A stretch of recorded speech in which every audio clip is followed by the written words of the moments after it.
नमस्कार दोस्तों, मेरा नाम है विमल सिंह बालाजी स्टडी अड्डा में आप सभी का स्वागत है।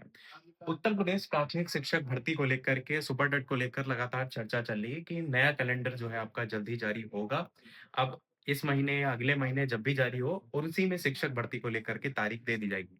पदों को लेकर के अभी फाइनल नहीं है कि 11,000 भर्ती होगी या 48,000 वाली जो ग्रामीण और नगरीय दोनों होगी, वो सारी चीजें अभी चल रही है। परंतु उस शिक्षक भर्ती के अंतर्गत कैसे मेरिट बनेगी, इस वीडियो के अंतर्गत हम उसको जानेंगे, क्योंकि एकेडमिक का बहुत बड़ा रोल है इसमें। शुरुआत से ये बात हो रही है कि इसको हटा दिया जाए एकेडमिक को, पर अभी तक इस तरीके की चीजें मानी तो नहीं गई है।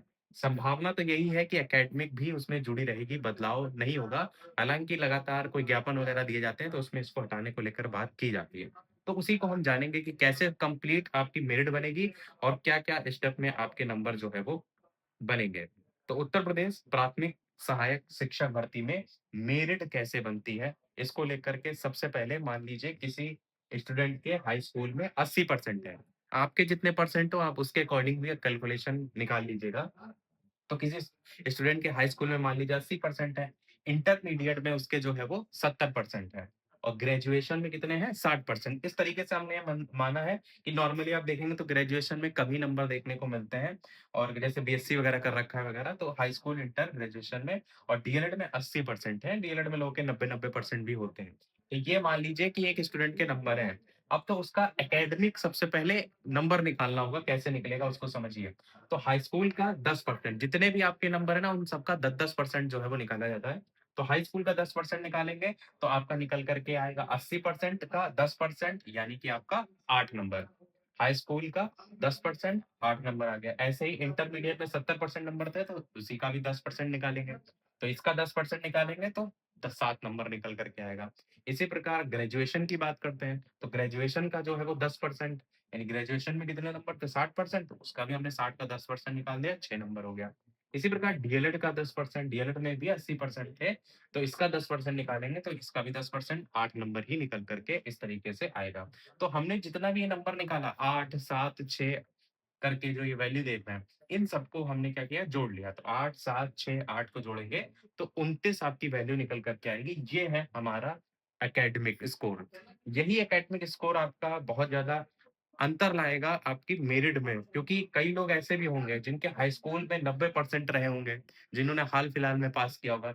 कुछ ऐसे हैं जिन्होंने हाई स्कूल बहुत पहले पास कर लिया, क्योंकि 2017 से उसके बाद से कोई शिक्षक भर्ती आई नहीं। 2017 बैच जो डीएलएड था, तब से किसी प्रकार की कोई शिक्षक भर्ती नहीं आई है। तो अगर उनसे पहले उस टाइम के हाई स्कूल पास किए हैं तो किसी के 60% यहाँ पर हाई स्कूल में रहे होंगे, किसी के इंटरमीडिएट में भी 60% लाना मुश्किल हो गया होगा। तो ऐसे में उनका एकेडमिक या 29 जैसे है, हो सकता हो 22 ही आ रहा हो। तो सोचिए 22-29 ये जो नंबर अकेले एकेडमिक का ही है, ये कितना बड़ा रोल जो है वो आपकी टोटल मेरिट बनने में जो है वो अदा करेगा। इसीलिए कहा जा रहा है कि इसको पूरी तरीके से हटा देना चाहिए, जो कि पूरी तरीके से जायज़ भी है, क्योंकि केवल सुपरनेट के नंबरों के आधार पर बनाना मेरिट वो ज़्यादा सही तरीका है अगर देखा जाए तो। अब यहाँ पर हम देखेंगे आगे कि अब आते हैं लिखित परीक्षा के नंबर के आधार पर। तो लिखित परीक्षा की जब बात करेंगे तो लिखित परीक्षा टोटल 150 अंकों की सुपर टेट वाली होगी, जो कि सिलेबस ऑलरेडी जनवरी में 28 जनवरी 2026 में ही जारी हो गया था और हाल-फिलहाल में आपने देखा फिर से वायरल हो रखा था, कहा जा रहा था फिर से जारी हुआ है। हालाँकि वही पहले वाला ही जो है वो जारी हो के वही वायरल हो रखा था। तो लिखित परीक्षा में 150 नंबर की होगी। पिछली भर्ती की अगर बात करें, जो उससे पहले शिक्षक भर्ती हुई थी 69,000 वाली, इसमें जनरल जो कैंडिडेट थे, सामान्य वर्ग के थे, उनका पासिंग मार्क रखा गया था 65 परसेंटेज। ध्यान दीजिएगा परसेंटेज में है ये वैल्यू, यानी अगर इस 150 का 65% निकालेंगे, तो वही लगभग 97 नंबर जो है वो निकल कर के जो है वो आएगा। और वहीं अगर आरक्षित वर्ग की बात करते हैं, उनका पासिंग जो मार्क है वो लगभग तो वहाँ पर 60% जो है वो रहा था। तो ये रहा था 65% और रिजर्वेशन के लिए 60%, यानी 150 का 60% निकालेंगे तो 90 नंबर जो है वो पासिंग मार्क्स रखा गया। मतलब अगर इसके नीचे है तो पहले फेल हो गए। मेरिट की बात तो बाद में बात है। तो इतने तो मिनिमम नंबर आपको लाने ही होंगे। पर क्या इतने से सिलेक्शन होगा? बिल्कुल नहीं होगा, क्योंकि बहुत ज़्यादा आपको कॉम्पिटिशन देखने को मिलेगा। तो ये हमारा पासिंग मार्क्स हो गया।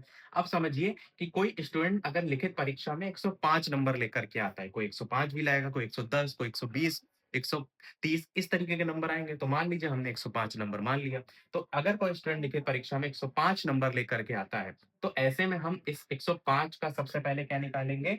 परसेंटेज इसमें इस 150 नंबर, क्योंकि वो नंबर जो लेके आएगा ना 150 में 105 लाएगा, तो ये इसका कितना परसेंट है, वो हम सबसे पहले वैल्यू निकालेंगे। तो 105 बटे में डिवाइडेड 150 गुणे 100, यानी 70% उसके नंबर निकल कर के आए। अगर 150 में 105 लाता है, मान लीजिए 1 नंबर उसके ज़्यादा होंगे तो ये परसेंटेज में वैल्यू बढ़ जाएगी। अभी जो 70% नंबर लेकर के आया, इसका फिर से परसेंटेज निकालना होगा।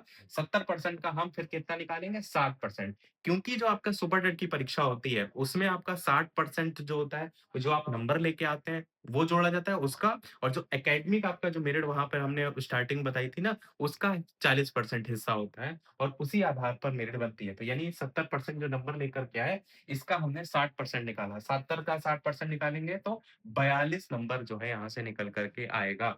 अब ये जो 42 नंबर यहाँ से निकल कर के आया, अब उसका एकेडमिक हमने स्टार्टिंग में निकाल लिया था, तो एकेडमिक और लिखित परीक्षा दोनों का हम गुणांक जो है वो जोड़ेंगे।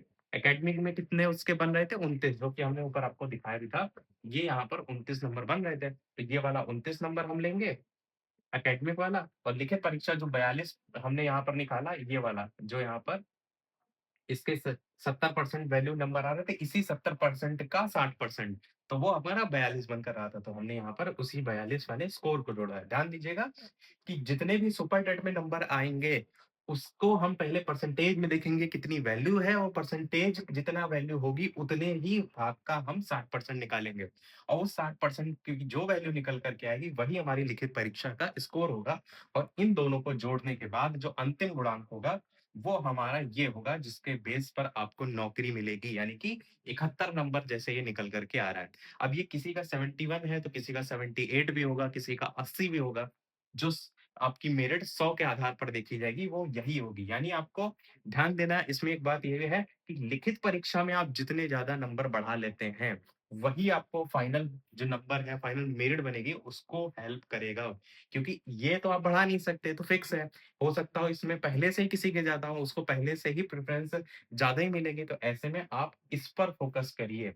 जैसे लिखित परीक्षा का स्कोर 42 आ रहा है, अगर ये 42 की जगह आप 48 लेकर के आ रहे हैं, तो ऑटोमैटिक आपकी मेरिट बढ़ जाएगी। तो इसी आधार पर आपको अपनी तैयारी की रणनीति जो है वो बनानी है। उम्मीद है चीज़ें आपको क्लियर हो गई होंगी। फिर भी यदि कोई और प्रश्न रह गया हो इससे रिलेटेड, तो कमेंट में पूछ लीजिएगा। वीडियो लाइक से सब्सक्राइब अवश्य कीजिएगा। मिलते हैं अगले वीडियो में, अगले अपडेट में, और जो इसको लेकर के लगातार प्रश्न कमेंट में देखने को मिल रहा है कि क्लासेस, तो पीडीएफ हमारी लगातार बन रही है। जैसे ही बन जाती है, हम उसको भी लेकर के आएँगे, यानी कि इन्हीं सुपर टेट की जो आपका सिलेबस है, उसमें टॉपिक वाइज़ वीडियो भी हम आपको कराएँगे। अभी की वीडियो में इतना ही रखते हैं, मिलते हैं अगले अपडेट में, अगले वीडियो में, तब तक के लिए सभी को नमस्कार, जय हिंद।